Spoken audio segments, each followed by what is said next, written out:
Ladies and gentlemen, in today's video we're going to go through and have a look at the 4 recently promoted sides from League 2 into League 1 and have a bit of a discussion about how we see them getting on at next campaign. If you do go on to enjoy today's video, please make sure to drop a like on there for me and subscribe to the channel as well. If you are new, can we try and hit 150 likes on today's video? And don't forget to get your thoughts in down in the comment section down below. How do you believe these 4 clubs will get on next campaign in League 1? We're going to go through these in order from the team that I believe will do the worst all the way through to the team that I believe will do the best. So starting out firstly then with AFC Wimbledon, I believe they will finish the lowest out of the 4 recently promoted sides. Obviously they were promoted through the playoffs last campaign, and I think over the last couple of seasons any team that's been promoted through the playoffs from League 2 normally does end up getting relegated straight away again. And Wimbledon for me obviously massively struggled for goals last campaign. It was a big problem for them, but defensively they were absolutely excellent. However, I look at the Wimbledon squad going into next season, and obviously last campaign their 2 most creative players in my opinion were Josh Nerfil and James Tilley down at the wing-back positions. Obviously largely Nerfil on the right, Tilley on the left, but sometimes they did swap over, especially towards the back end of the campaign. But both of those players have moved on to fellow League 1 side. In Nerfil's case it's to fellow recently promoted side Bradford City, and in Tilley's case it's over to Wycombe Wanderers, who obviously finished in the playoffs last season. And I look at the incomings of AFC Wimbledon and I can't lie, I am very concerned. Obviously there'll be no Owen Goodman in the sticks as well this year for Wimbledon. He was obviously excellent for them last campaign, was probably the best goalkeeper in League 2 last season. But I do like the signing of Nathan Bishop. I remember him being excellent in League 2 during his Mansfield Town days in the 21-22 campaign, but that was what, 4-5 seasons ago now. It was a long time ago. Obviously they brought back Alistair Smith to the club, which I think is a decent signing, but they've just not done enough business. They've brought in Joe McDonald, definitely going to be a backup goalkeeper. Steve Seddon, is he an upgrade on James Tilley? Not for me. And when you're going up a division, you need to be upgrading your starting 11. They brought in Delano McCoy-Splat, who I don't know much about, but he's a 20-year-old who's come in from Fulham's academy. I can't imagine he's going to really set the world alight. I just don't see Wimbledon surviving next season whatsoever. I think they will definitely be in the bottom 4. There's not enough goals in that side. Their defence, in terms of wing-back positions, goalkeeper, is weaker than what it was last campaign. They've just not done enough business. They don't really have the finances to compete at this level anymore, and unfortunately I do see Wimbledon going straight back down, and I believe they will do the worst of the 4 recently promoted sides in League 1 this year. The team who I believe will do the second worst or third best, however you want to look at it, going into next season, I'm going to go with Port Vale. Now, I look at their transfer business and I feel like it's just, a lot of it is very confusing, I think is the best way to describe it, if I'm being completely honest. Now with the departures, they've let go of a lot of players who weren't regular starters in League 2 last campaign, so it certainly does make sense from that point of view to get kind of your fringe players off the wage bill and then go and improve your starting 11, because Port Vale had a very good League 2 squad. They had some brilliant strength in depth in a lot of positions, especially in midfield and a couple in the wing-back positions as well, but midfield was certainly their real standout from last campaign. And I look at their transfer business and I feel like they've not brought in many starters. Cameron Humphreys I think will come in and start. Jordan Gabriel I probably think will come in and start, but none of the others I don't think are absolute guarantees. And when you're being promoted, you have to bring in players who are improvements on the ones that you've already got, and I feel like they've brought in a lot of backups. Jordan Shipley is not going to get into Port Vale's midfield. Ben Wayne is not going to start over Talai or Stockley. Morosi could maybe start over Amos. I guess that one's a bit of a flip of a coin, but he's not been great for a couple of years. Liam Gordon, absolutely awful at Walsall last season. I mean, Port Vale already had 3 left wing backs that are better than Liam Gordon, so I'm not really sure by that sign. And obviously they've brought in Rico Richards on a permanent deal, obviously after spending last season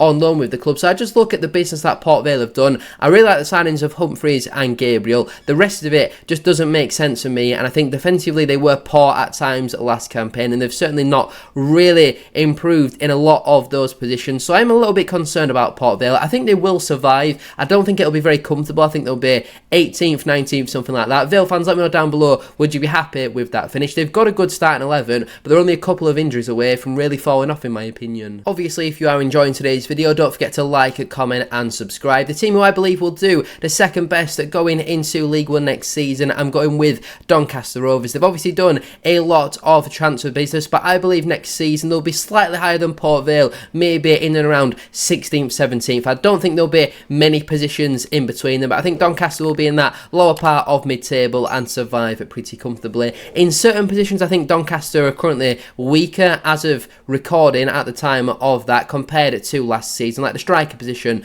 obviously Rob Street, bringing in somebody like a Brandon Hanlon isn't a bad signing, but he's not up to the standard of somebody like a Rob Street. Bringing in Matty Pearson, very experienced signing, probably come in on big wages, not as good though as Joe Olowu, who they obviously have lost. I do think bringing back Timothy Lowe-Tyler is an improvement on Teddy Sharman-Lowe that they had at last campaign. Damola Ajayi, not really somebody that I've heard of before. He's obviously coming on loan from Tottenham and scored a lot of goals in pre-season. Connor O'Riordan, done very well at Crewe in League 2, but always struggled in the Championship with Blackburn. Sean Green struggled massively with Carlisle a couple of seasons ago, and I think has recently been playing over in Ireland. How would you really assess that standard? Glenn Middleton, again, has been playing in Europe with Dundee, but massively did lack the goal contributions, and I'm not sure he's really an improvement on Jordan Gibson. Robbie Gotts, I do like that signing, obviously a player that Grant McCann has been chasing for a number of years now. So I think in certain positions Doncaster are stronger, like central midfield, like the goalkeeper department, but I think in others they are a bit weaker, like the winger positions, like centre-back, and also striker as well. But I don't think the signings are bad that Doncaster have made. I don't look at any of them and go, that is an absolutely dreadful signing. They could just kind of 6, 7 out of 10, which is about what Doncaster should be looking for going into next season. Obviously, there was strong rumours they've turned down a £500,000 bid for Jay McGrath, which is obviously shows their statement of intent going into next season. Obviously, at the time of recording, they've still kept hold of Luke Molyneux. If they lose him, I think they could be in massive trouble of relegation, because I do think a lot of last season they did massively rely on him, and when you kind of shut him out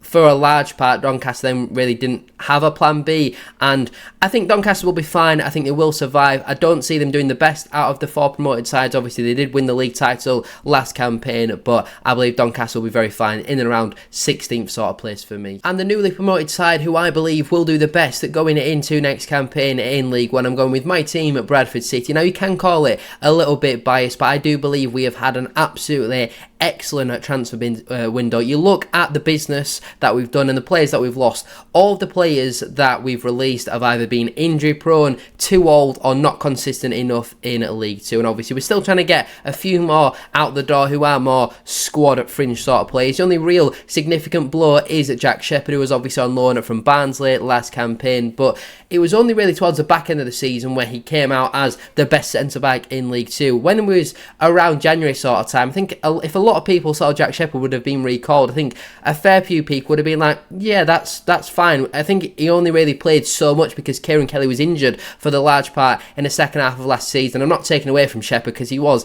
absolutely outstanding, but it's not as significant of a blow as what some people are making out. Obviously, we had a couple of other loan players like Brandon Kayla, Teo Adaramola, who it would have been nice to have got back, but I would look at our squad and think Kayla probably wouldn't start for us, and Peterborough have spent 700 grand on him. Adaramola, not great defensively, and I think Torre and Richards are both better than him personally. And you look at the business that we've done, the signings that we've made, there's only maybe one which has raised any sort of eyebrows. The rest of them are all absolutely brilliant additions. Matt Pennington, wealth of League One experience, and I think has even played a little bit in the Championship as well. 30 years of age. Our defence was a big positive for us last campaign, I think did very well in the minutes that he had in the games that he played with Blackpool last season under Steve Bruce. They very rarely lost when he was in the side. Stephen Humphreys is obviously a big statement sign. He'll probably come in as our highest earner, but from what we've seen in pre-season, looks a real talent. I hope we do play him as a left number 10 rather than as a striker, because I think in the games where he's played as a striker he's been very ineffective. As a winger though, looks absolutely outstanding. At just 27 years of age, I think he'll prove to be an outstanding signing for us. Got 5 goals in 5 starts towards the back end of the last campaign for Barnsley,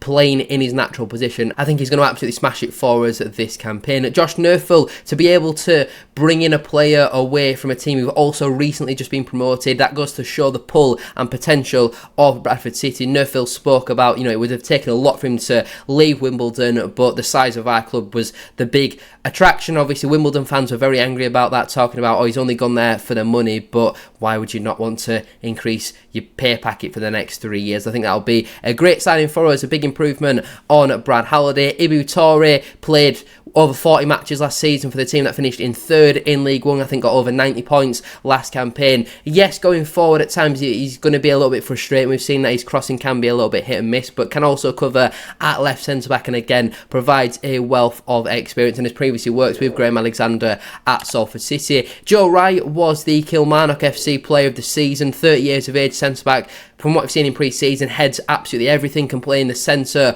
on the right of a back three, and I think that will prove to be a very smart signing. The signing that's raised a few eyebrows, obviously Curtis Tilt, 33 years of age, he's coming on a 2-year deal from Salford City, but what I would say is, from what we've seen in pre-season, looks very aggressive, and I do think at times next season we're going to need to have somebody who's got that nasty streak about them, and even in pre-season he's going into every challenge full-blooded, provides a wealth of experience, has previous League One and even Championship experience as well, has also previously won a league title or two out of this division. I don't think it's as bad of a signing as what some people are making out. Yeah, it's not a glamorous addition, but I think it's smart, it's solid. Will Swan has also come in from Crawley. Everybody knows I'm a massive fan of Will Swan. Scored his first goal in pre-season on Friday when we were over in Austria. He's come in on an undisclosed fee at 24 years of age. Still a lot of potential and growth in him. Very good finisher. I think got 10 goal contributions in 31 starts for a relegated side last campaign. I don't understand why people are thinking that is a bad sign, and I'm very happy with it personally.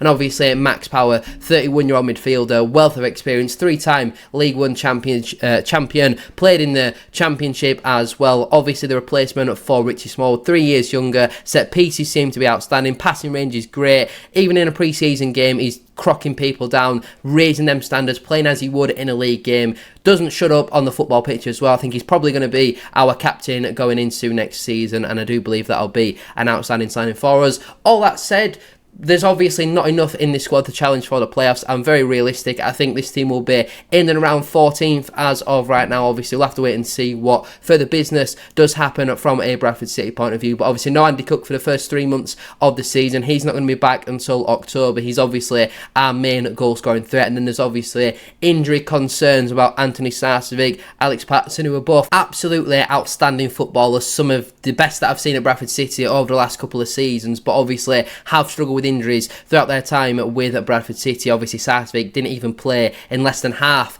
of Bradford City's league matches last campaign. Alex Patterson had a couple of different injuries. I know one of them was appendicitis, which you can't really do too much about, but they were obviously two very key players for us. But I don't think there's enough in this squad to challenge for the playoffs, but I like the business that we've done. We've mixed the experience with some real young, exciting players as well. I'm really excited going into next season, and in my personal opinion, whether it's bias or not, I believe we will do the best out of the 4 recently promoted sides, and even then I think we'll still going to be in and around 14th. Well, thank you all very much for watching today's video. If you have enjoyed it, please make sure to drop a like on there for me and subscribe to the channel as well. If you are new, can we try and hit 150 likes as I mentioned at the start of today's video, and don't forget to get your thoughts in down in the comment section down below.